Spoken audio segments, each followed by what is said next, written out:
राहुल गांधी और तेजस्वी यादव की जिस वक्त में बिहार के अंदर वोट अधिकार यात्रा चल रही थी, उस वक्त में कहा जा रहा था कि राहुल और तेजस्वी चाहे कुछ भी कर लें, लेकिन जिस वक्त में प्रधानमंत्री मैदान में उतरेंगे सब कुछ सुपड़ा साफ कर देंगे। लेकिन आप देखिए कि नरेंद्र मोदी, 2 दिन के बाद में उनका जन्मदिन है, 200 बसें लगाई गई हैं। आप सोचिए कि जो टीवी चैनल ये बताते हैं कि मोदी की लोकप्रियता इतनी बढ़ गई है, मोदी की रैली में इतनी भीड़ आई है, वो ये नहीं बताएंगे कि 200 बसों के अंदर भीड़ को लाया गया है। और बाकायदा ये सरकारी फरमान आप देखिए, ये सरकारी फरमान मास्टर जी को मोदी जी के स्वागत के लिए कंडक्टर बना दिया गया है। इससे ज्यादा शर्मनाक और कुछ नहीं हो सकता है। बिहार में वैसे ही एक तो बदहाली की तस्वीर कम नहीं है, और उसके उलट आप टीचर्स को इस तरीके से कंडक्टर बनाएंगे। और सबसे बड़ी बात यह है, एक स्कूल में राहुल गांधी, उनके टीम ने कैंप करने के लिए जगह मांगी थी, लेकिन उस वक्त में मना कर दिया गया। कहा गया कि नहीं, इससे पढ़ाई डिस्टर्ब होगी, हम ऐसे जगह नहीं दे सकते हैं। वो रात को एक जगह पर कैंप करते हैं स्कूल के अंदर, रात को वो भी, लेकिन मना कर दिया गया। चलिए अच्छी बात है, लेकिन ये क्या हो रहा है साहब? यहां पर तो आप टीचर्स को 200 बसों में कंडक्टर बना रहे हैं। अरे यहां पर तो कम से कम जो संविदा पर काम करने वाले हैं या कॉन्ट्रैक्ट पर काम करने वाले हैं, उनको थोड़ा रोजगार दे देते एक दिन का, उनको पैसा मिल जाता। जो बेचारे बिल्कुल कुछ नहीं मिल रहा जिनको, उनको कुछ तो मिलता। और आप सोचिए कि नरेंद्र मोदी को लेकर के जो बातें कही जाती हैं कि वो तो क्राउड पुलर है साहब, क्राउड पुलर, मैजिक है नरेंद्र मोदी के पास में, शक्ति है। वो आज देखिए किस तरीके से अखबारों में और पन्नों में और सरकारी दस्तावेजों में सिमट करके रह गई है। तेजस्वी यादव ने पूर्णिया में, जहां पर नरेंद्र मोदी आ रहे हैं एयरपोर्ट का उद्घाटन करने के लिए, वहीं पर आधी रात को रेड मार करके मोदी और नीतीश के डबल इंजन वाली जो सरकार है उसकी पोल खोल करके रख दी। तेजस्वी यादव ने बाकायदा मौके पर पहुंच करके आधी रात का सच दिखाया है, और वो सच आपको देखना चाहिए।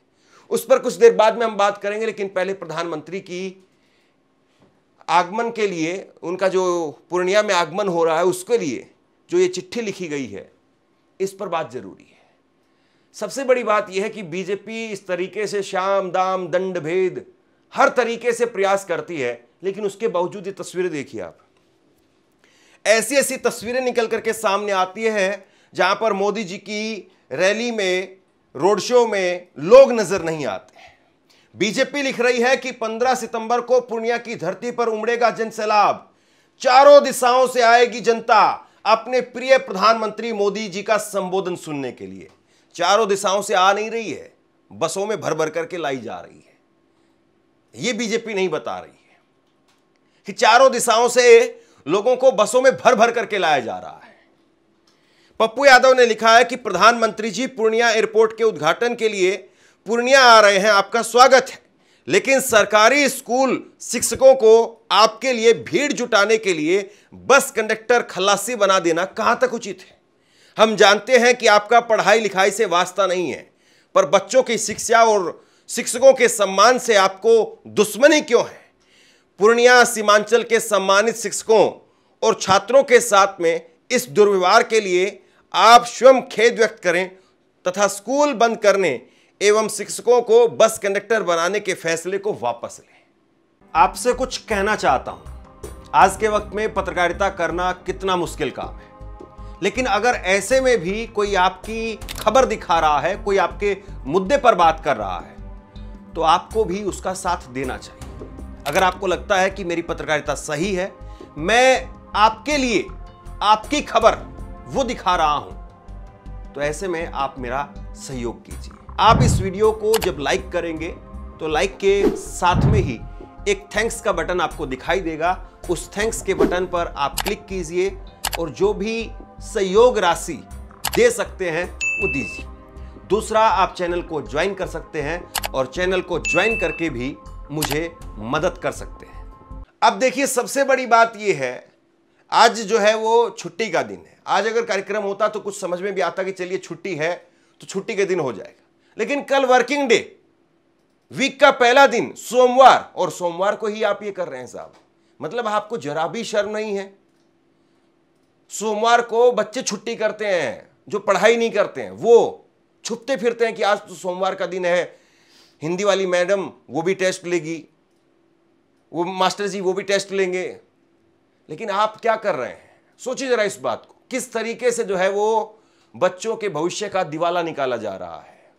ये सबसे बड़ी बात है। बिहार कांग्रेस ने इसको लेकर के ट्वीट किया और ट्वीट करके बिहार कांग्रेस ने कहा कि 15 सितंबर को पूर्णिया में मोदी के स्वागत के लिए 200 बसें और शिक्षकों को बना दिया भीड़ मैनेजर। ये भाजपाई ने खुद पढ़े थे, न बच्चों को पढ़ने देंगे। दोस्तों, सवाल इस बात का नहीं होना चाहिए कि एक दिन के लिए अगर किसी को कंडक्टर बना दिया गया तो वो हमेशा के लिए कंडक्टर नहीं रहेगा। इस जाहिर सी बात है कि स्कूल के टीचरों पर पहले ही बहुत ज़्यादा एक बर्डन है। कहीं पर कुछ भी सरकारी कार्यक्रम होता है तो स्कूल के टीचर्स को लगा दिया जाता है। वोट डाले जाएंगे तो स्कूल के टीचर, पोलियो का अभियान लगता है तो उसमें स्कूल के टीचरों की, आंगनवाड़ी वर्कर्स की, उनकी ड्यूटी लगा दी जाती है। यानी कुछ भी सरकारी कार्यक्रम हो, अभी कुछ दिन पहले मां के नाम पर पेड़ लगाइए, इस तरह के अभियान चलाए जा रहे थे। तो ऐसे सारे अभियान, जो भी सरकारी काम है, उसमें स्कूल टीचर को आप लगा देते हैं। और अब रैलियों में भीड़ लाने के लिए भी, और ये कोई पहली घटना नहीं है। इस तरीके से हमने दिल्ली में देखा, इस तरीके से हम बिहार में देख रहे हैं, हर जगह पर ये मॉडल है। और वैसे अगर ईमानदारी से मैं कहूं तो तकरीबन हर राज्य में हर सरकार जो ये प्रयास करती है कि सरकारी अधिकारियों पर, कर्मचारियों पर प्रेशर बनाया जाए कि वो भीड़ लेकर के आए। लेकिन प्रधानमंत्री नरेंद्र मोदी की राजनीति कुछ तो अलग होनी चाहिए ना। वो प्रधानमंत्री हैं।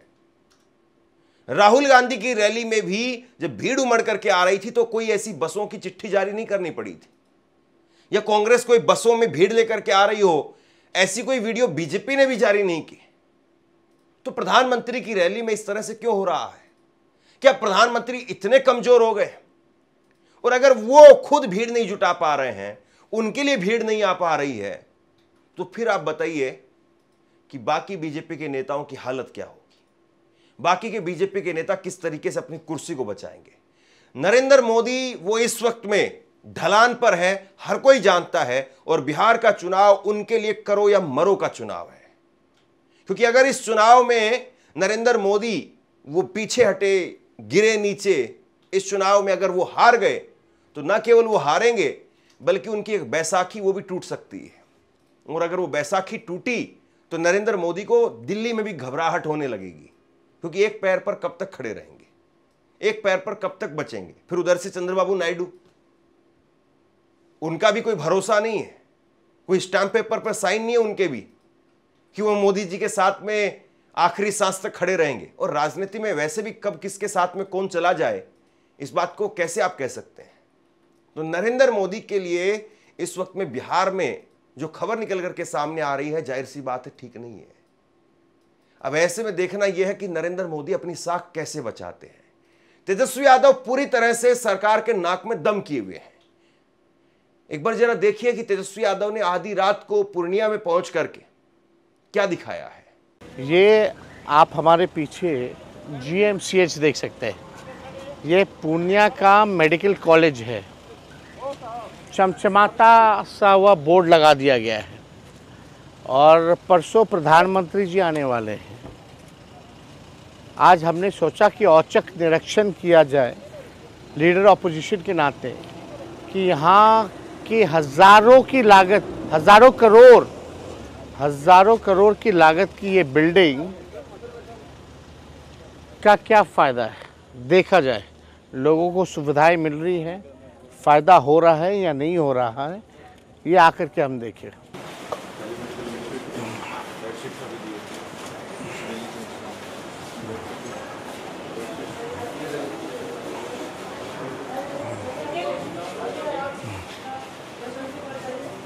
क्या हो गया? नमस्कार। नमस्कार जी। क्या दिक्कत हो गया? सर खतरा पैर तोड़ दिया। पैर टूट गया? एक्सरे हुआ है सर। हाई बैंडेज हुआ है। सर जी बोले कि ऑपरेशन होगा। हुआ ऑपरेशन? अभी नहीं हुआ? नहीं हुआ है सर जी। कब का तारीख दिया गया है? तारीख पूरी कुछ नहीं पड़ा है सर। कोई अभी तक कुछ नहीं बताया गया? जी साहब जी नहीं, बोले कि अभी सामान नहीं आया है।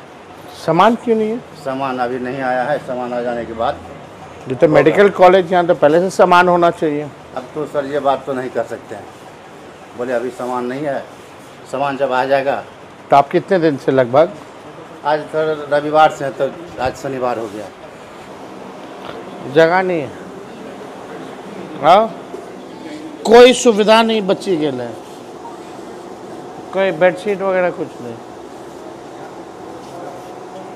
यस, वो वाला काफ़ी लोग हैं नीचे। नहीं,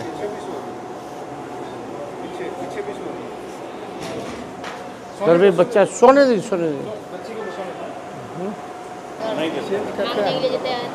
ये तो नियम बना हुआ है कि हर दिन आपको नया बेडशीट मिलेगा। नहीं देता।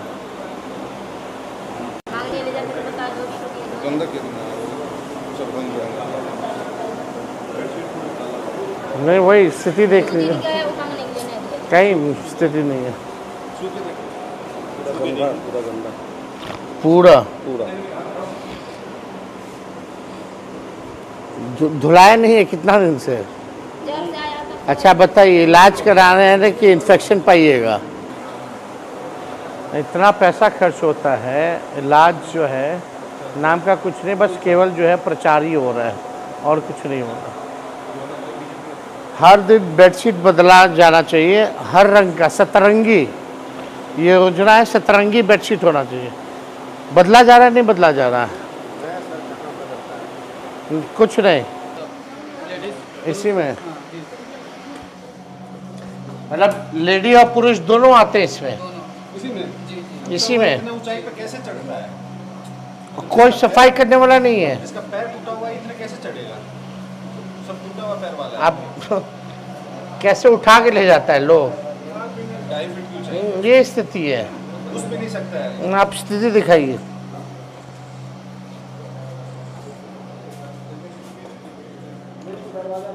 खिड़की भी नहीं है, खिड़की भी नहीं है यहाँ, बल्कि हम लोग मिशन 60 डेज चालू किए थे। ये पूर्णिया मेडिकल कॉलेज की स्थिति है। ये आपसे महिला पुरुष सबको इसी में आना पड़ता। क्या कॉरिडोर? नमस्कार नमस्कार। मतलब आप समझिए, डेंगू का सीजन आने वाला है ना? ये टाइम है ना डेंगू का सर। और पेशेंट्स अगर ऐसे रहेंगे, कोई सुविधा नहीं, बल्कि डेंगू में हम लोग नया अभियान चलाते हैं, कोई सुविधा नहीं है। और तभी हम लोगों ने कई डिपार्टमेंट भी यहाँ चालू किए थे। अब तो लगता नहीं है, ना ये रेफरल पॉलिसी का जो हम बनाए थे, ना उसका फॉलो हो रहा है, ना मिशन 60 डेज का फॉलो हो रहा है। और नर्सेज ड्यूटी पे कितने हैं? एनएम जीएनएम कितने हैं आपके पास? तो सर आउट ऑफ 285 55 है हमारे पास, जिसमें कि 4-5 इस पे, यानी वैकेंसी कम है। आउट ऑफ 285 ओनली 20% कैपेसिटी यहाँ, मतलब समझिए। चलिए आईसीयू चलते हैं मेडिकल कॉलेज पूर्णिया के। मतलब बिल्डिंग इतना शानदार वहाँ है और सारे पेशेंट मोस्टली यहाँ पड़े हुए हैं।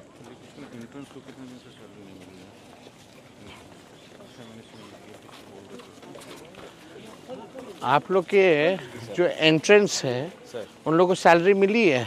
प्रोसेस में हो गया है सर। प्रोसेस में मिला नहीं ना है। कार्डियोलॉजी है क्या?